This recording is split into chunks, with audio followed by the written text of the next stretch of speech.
And this may have been the shocking part of the trial.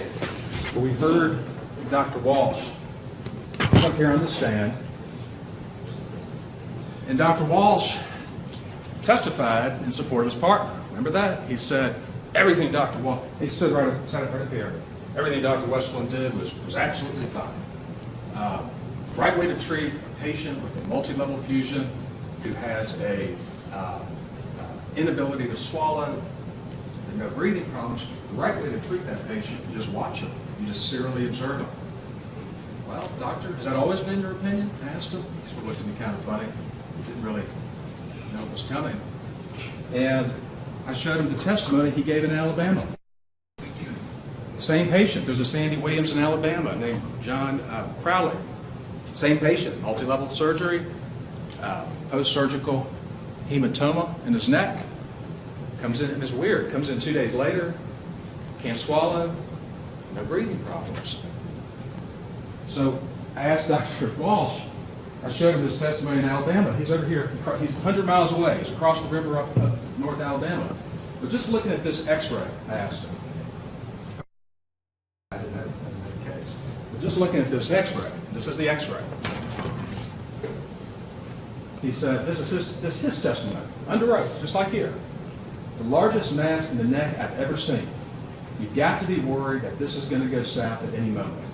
You have to get an airway. And the sooner the better while he's still talking. He says, and you've all heard this, at this point, he's a ticking time bomb, he testified. And it's ticking slowly, and you can't see the clock. And at some point, the ticking is going to speed up.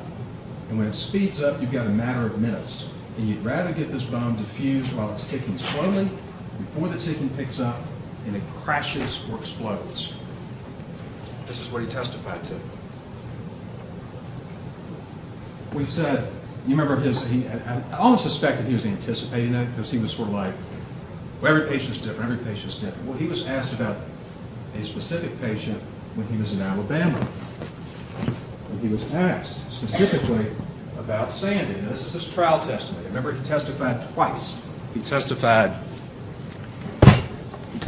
first in his deposition in 2013, and he talked about Sandy's care. We'll talk about that in a second. And then he testified a second time after this lawsuit was filed. He testified in 2015. And he was asked, you've had one case that was similar. Yes. And in that case, you don't believe your partner who was involved breached the standard of care. I don't. And then he goes on to describe Sandy's case. And he says there was a 55-year-old lady you had done the surgery on, and he goes on to describe Sandy's case. So he calls it similar. He agreed that the Alabama case, when he was testifying in Alabama, was similar to Sandy's case. He described it, said, I had a case a year ago, so I was still in Alabama. A 40-year-old woman, 3-level fusion, who was discharged second post-operative day and was doing fine. She came back in emergently to the ER on Saturday morning, difficulty swallowing, no trouble breathing, but difficulty swallowing. But her neck was swollen. My partner was covered, Dr. Westerlund. He came in and saw her. And promptly admitted her to care unit. He lied.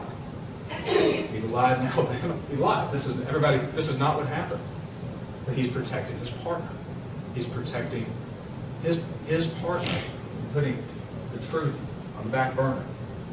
He came in and saw her promptly admitted her to the intensive care unit, and within 10 minutes of arrival to the intensive care unit, she all of a sudden couldn't breathe at all. Bam! Second lie. And it gets worse. It goes on. And he says, let me just stop for a second. So ask the question. Maybe the question's already in your mind. Why is Dr. Walsh in Alabama telling these lies to protect his partner? Because he knows the truth is that his partner did the exact same thing that he is testifying against a doctor for doing in Alabama.